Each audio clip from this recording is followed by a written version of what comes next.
we go. I'm here with Dr. Julia Bryson. Am I saying that right? That's right, Bryson. Right? Bryson, I said it correctly. Same name as our wonderful administrative person in our management department. She's Gail Bryson. Right. And Julian, I've asked you to interview with me for my leadership class because I found that you had some very wonderful, notable talents in leadership, and your ability to be transparent, not only with your students, but with faculty and staff, is extremely impressive. And I wanted to capture that part of leadership, that you might do this instinctively, or you might do this in a more planned way, a deliberate way, but it works. You've been here how many years? 3 years. 3 years at Curry, and you've just won your second election as faculty chair. That's quite amazing with someone who's been here such a short time, with so many of our faculty members that have been here such a long time, many, many years, but obviously saw something in you, and with absolutely no opposition, you're working your second term. I am wondering, well, tell me a little bit about you, what brought you to Curry, and how you see yourself as a leader here. Well, I started my leadership training, I think, in church, to be honest with you. There are a lot of opportunities for that there. And I think that has stayed with me, even if all of the theology hasn't. That there's a concept of the servant as leader. And I've been fortunate that in choirs, the people I've worked with who are great conductors also bought into that philosophy. That at the end of the day, it's not that the leader is the most important person, it's the people that you're leading. Those are the most important people. And I think when you keep that perspective alive, it changes how you make every decision. So in their cases, it was never about what's going to make me as a conductor more famous. It's what's going to make this choir sing better together. How can I help these people to work together in a better way? Now, the end result of that is the whole choir sounds better, which brings more recognition to the conductor. But that's always the side effect, not the primary goal. And I think when it becomes the primary goal, the choir members recognize that, and they stop working as hard, and they may even leave because they understand that it's no longer about the corporate product, it's about that person as an individual. And really, I've seen that in a lot of leadership positions where people just don't understand. They think that it's all about them, and it really isn't. Any leader who takes a position just because they want the title, that's about all they get. They get the title, but they certainly don't get the following. They don't get the buy-in. And so I've done my best to live that out, where my focus is on what gets the best product. And that may mean that I need to take a little bit of a back seat, or listen more, or delegate more. But how did you get to faculty chair in such a short time? You know, I think part of it is being available, and it was a position that came open, and I can't remember who it was that approached me first, but someone just said, "Have you ever thought about doing this?" And I said, "Not really, but it would probably help our department, because the music department, we're having some issues with staffing and Sure. class sizes, and just trying to make sure that everyone had a place to serve." And I knew this came with release time.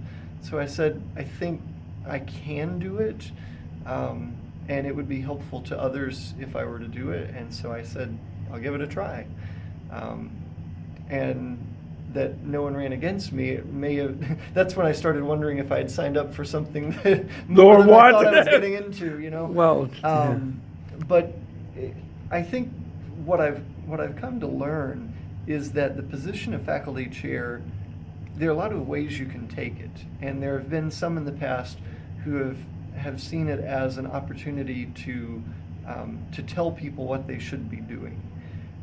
And I haven't personally witnessed that in my time here, but I've heard stories of former people who have done this. And I think my approach has been more to make sure that every voice is heard. At least every voice that wants to be heard can be heard. And as a result, I've actually gotten some flack from that. There are a couple of people who have come to me and said, you should be more heavy-handed in deciding this or telling people to do that. And I just had to push back and say it's not my style. And then I also encourage them to run. If you really feel that's the way it should be done, feel free to take that on and do it. But I just feel like when you take that approach, the people who agree with you are emboldened. The people who disagree with you generally don't have much voice.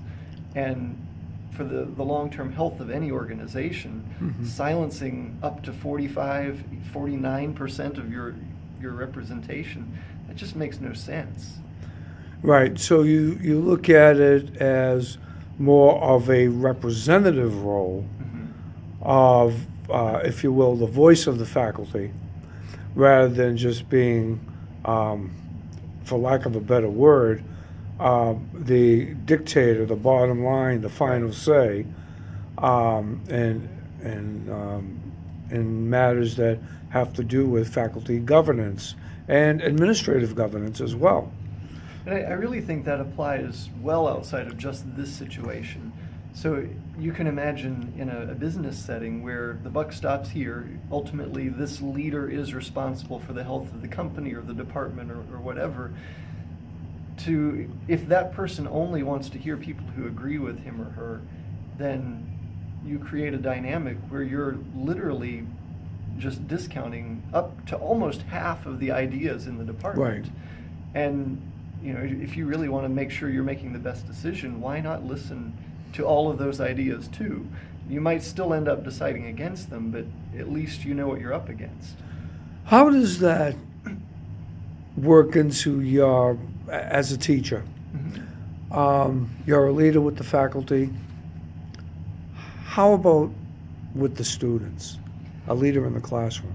One of the things I've found is that there's rarely a single right answer, at least not for the questions I'm interested in asking. Okay. If I'm asking what color is the sky, yes, there's a right answer most of the time, but then sometimes that's even not true. But that's not all that interesting of a question. When you get into questions of morality and ethics, or questions about how a particular piece of music makes us feel, or why that piece of music was the underscoring for that scene of a movie, there's not really a right answer that you can find. And so what I'm looking for is to create conversations, and if most of the class agrees, I'm going to ask the question, well, what if? Maybe there's another way to explain this. Critical thinking of Yeah, you? absolutely, Okay. absolutely. And I think visual art especially provides an opportunity for this, because there are all kinds of symbols that we all recognize. There might be a painting that involves a cross or an X or a house, and we kind of have associations with all of those three Right, things. right. So you might ask the first time, what does this mean? And someone gives an answer, and then you say, well, what's another interpretation? What's another interpretation? And it's often the third or the fourth or the fifth one that's the most interesting one, because we've gone beyond the obvious and we start thinking about other possibilities. Is it like that very much in music? Oh, all the time. And in fact, that's what gets a lot of musicians in trouble. Music is far more abstract than visual art. So in visual art, you see a cross, you know what that means in a lot of contexts. Mm-hmm. In music, you hear a German augmented sixth chord, for example, which is not something that's in a lot of styles of music. It's in a late romantic classical style. You hear it, and it may bring to mind some experience that you had in the past, watching a movie and you heard something that felt like that. But that's not a hard and fast thing. The composer can't depend on every person having seen that particular scene from that movie and having an emotional reaction to it. So the composer has to think in much broader strokes, that this general feeling brings you to a general place. Because of that, every listener has their own opinion as to what that piece means. And when we discuss it in a class setting, or even as we make that music, people may disagree on what it means. Some might say this is the most racist thing ever because it quotes that Nazi hymn. Someone else might say, yeah, but the composer was Jewish and he might have written this as a critique of what was going on. So different perspectives. Absolutely. So, right. So as a teacher, if what I gather you're saying in many different ways is that students have an input, students have an opinion, and it's all valid whether or not you agree with that opinion. Yeah, and what I like to say is that there may be varying degrees of information. Mm-hmm. So if someone walks in and hears a symphony for the first time and says, well, that's crap because it doesn't sound like a rock band, okay, that's an opinion, but it might not be the most informed opinion, right? Just like someone who walks in and hears a rock band and says, that's crap because there's no strings. Well, it's the same kind of flat assumption that's not really based on a critical understanding. It's just your first reaction. And so I would say that everyone is entitled to an opinion, but there may be varying levels of opinions that are worthwhile. And going back to the business example, if you're leading a department, the same thing's true. There might be someone in their first day on the job, they could have a really great idea that they brought with them from somewhere else, but they might not. They might really not have a clue of what's going on. And it's up to the leader to hear that opinion and to give it value and consideration. But at the end of the day, it may prove to not be quite as valuable as someone else's, and that's okay. The point, though, is to listen and to hear that opinion, not to just immediately dismiss it because this is their first day on the job. Right. So most teachers, as you know, in traditional venues, at least perceptually, from the student's perspective, is that the teacher has all the answers, is the final say, and is dictatorial in nature, Right. because they are going to give me a grade. Now, I know what I do in my classes. I tell them, I don't give you a grade, you give me a grade based on my perception of what I think you're learning. But I'm interested in what you think. So there is a balance, a more facilitative balance. As a leader at Curry, or maybe any other institution you may have worked for or will work for in your career, how do you see leaders changing? These are my two final questions. One, and number two, what do you think is the biggest problem in today's leadership, both in education and in the corporate world? Well, the first thing I would say is that the internet has changed things tremendously. And one of the reasons that the sage on the stage used to be the working model is because that was the only way you could get information. Mm-hmm. But now, most of the questions we like to quiz people on, you can easily get just by a quick Google search, right? So why am I going to ask students to memorize the dates that certain composers were alive? Makes no sense. Now, it would be good for them to know that this group of composers were alive at roughly the same time, working together in the same areas, or that these composers never interacted whatsoever. That might have some bearing on how they interpret things, but the true details of that doesn't matter. It really doesn't. And I would say the same thing is true of history in general. It's good to know general concepts, but does it really matter if you're off by a couple of years? No, it's interesting. Yeah, I, recently watching the new series Genius, with I think Jeffrey Rush and a few others. I can't think of the gentleman's name that plays young Einstein. But the point is, I believe one segment of the movie was that Einstein was asked to memorize trigonometry functions. And he said, but sir, to his teacher, quote unquote, this is absurd. He said, what good does it do me just to memorize all these things when there are so many things that we haven't challenged? And the teacher said, enough. And he kept going. And he said, leave. Do we still have that permeating in our classrooms Oh, today? absolutely. And I won't name names, but I do know of departments that their whole function is to prepare students for certain tests that will ask them those kinds of questions. Now, in the real world, there are some careers where that's necessary. You know, if a patient walks into the doctor and asks a question, the doctor's got to know quite a few things right off the top of the head. But then again, with the internet, perhaps the doctor could have access to a database, and instead of memorizing 1,000 symptoms and trying to match them up, you put them into a database and it pops up 5 answers, and the doctor uses his or her intuition based on experience to figure out which one is the best possibility. And to your point, then that doesn't make the doctor any less of an expert. No, it's asking the doctor to think differently about the information. And I think this is, I mean, that's just one example. The same thing could be true in music, where it's helpful to have a general knowledge of history, but what's more important is that you understand the stylistic considerations of each of those styles of music, right? You know what jazz sounds like, you know what Baroque music sounds like, you know what gospel music sounds like. And rap. Right. It's not that you necessarily know every person who ever performed those styles in chronological order. That's not the important thing. But I know I can differentiate between Sure. the different things, and that's what's Sure. important here. And right? if we spend all of our time forcing students to memorize lists and dates, then we've missed the opportunity for them to really learn what music is about. And it's hard, though, because we like to teach the way we were taught. And I know how I learned music history was, again, a lot about learning dates and times and places.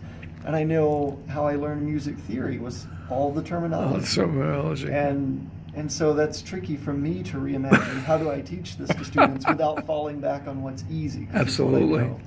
So I think the same is true of leaders, though. We've all been under the influence of good and bad leaders. We recognize good leadership when we see it. Well, that was my second question. And we can wrap this up shortly, but Sure. my second question was, where do you see leadership going today? Like, what is the biggest problem? You know, I really think it's if we're lucky, I should say, I think it's headed in a flatter direction, where rather than having one person who has final say over everything, you have more people who have input into those decisions. Right. And in our earlier conversations, I mentioned I'm a part of a group called Triad, which is a Yes. collective. Yes. And it's a group of mostly professional musicians. And essentially, we all said we all have musical knowledge, we all have leadership experience, we all have an interest in contemporary music. So why don't we make decisions collectively, and we share ideas, and we discuss things? Because now all of a sudden we have 14 people giving input, 14 experts giving input, as opposed to one person making all the choices. I mean, 14 heads are smarter than one. Smarter than one. You know? And there's an orchestra called Orpheus that kind of pioneered this idea, but they've produced a couple of books and some outreach projects to the business world, Right. and they've looked into businesses that are modeled in a similar way. It's Right. not necessarily that one influenced the other, but it's a common development in the world of leadership, and it empowers people to make better choices because they're closer to the action, they're closer to the problem. Which makes absolute sense. They're closer to it, and everyone has a different perspective, and collectively they can come up with a decision. Sure. So we're not alone. We're not the ultimate authority. Wow, Julian, that was fantastic, and I'm sure our students will appreciate this, and I will be very happy to share the input from Sure. where this interview goes. Yeah. Thank you so much. It's been a pleasure. Likewise. Thank you.